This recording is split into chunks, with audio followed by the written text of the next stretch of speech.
Tabe, jumpa lagi dengan saya di Negara Bijaksana, channel yang membahas sebuah persoalan populer di Indonesia secara bijaksana dan dijamin dengan pemikiran terbaru.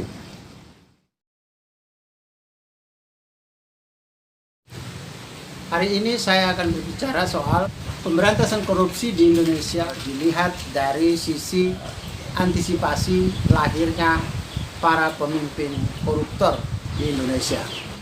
Jadi pemimpin kita di Indonesia kan lahir selalu dari sisi pemilu, terutama eksekutif, pejabat-pejabat pemerintahan, eksekutif dari kepala desa sampai presiden.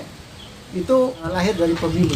Kalau sekarang terjadi banyak sekali keuangan negara yang hilang dan banyak yang ketangkap karena korupsi, maka itu artinya sistem rekrutmen yang dilakukan oleh KPU kita di Indonesia tidak punya alat seleksi yang bisa mendeteksi calon-calon yang berpotensi sebagai pelaku korupsi di Indonesia. Buktinya itu sudah banyak ya. Ternyata ketika saya ikut dalam proses pilkada di ND pada tahun 2018 lalu, yang saya alami adalah memang tidak ada seleksi dengan kriteria apakah calon ini memiliki potensi untuk menjadi koruptor. Tidak ada seleksi semacam itu. Soal-soal yang dikerjakan dalam seleksi psikologi, wawancara maupun soal-soal yang dikerjakan soal psikologi, tes itu tidak ada yang menunjukkan deteksi dini calon pejabat atau calon pemimpin yang berpotensi menjadi koruptor. Tidak ada.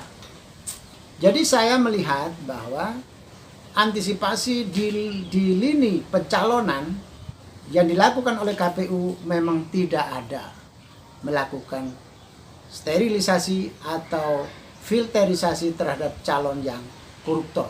Kecuali yang sudah pernah jadi koruptor, sudah pernah dipenjara, sudah pernah terbukti di secara hukum, baru itu dihentikan langkahnya untuk menjadi calon pemimpin, calon bupati, calon wakil bupati, calon wali kota, dan seterusnya sampai dengan calon presiden. Itu baru dihentikan. Tapi selama orang itu belum menjadi koruptor, itu dia tidak pernah dideteksi, tidak pernah disterilisasi agar tidak pernah ada lagi calon-calon pemimpin koruptor yang bisa lolos, atau orang-orang yang berpotensi calon koruptor bisa lolos jadi calon. Itu tidak ada. Sehingga saya melihat di Indonesia yang melahirkan begitu banyak pemimpin-pemimpin koruptor karena memang selain dari segi rakyat kita, masyarakat pemilih kita tidak kritis dalam memilih seorang pemimpin, mereka tidak bisa membedakan mana yang pemimpin yang akan menjadi koruptor, mana yang tidak, itu tidak bisa membedakan. Di level KPU pun tidak bisa mendeteksi, menyeleksi mana pendaftar-pendaftar yang punya potensi menjadi calon koruptor. Itu tidak ada.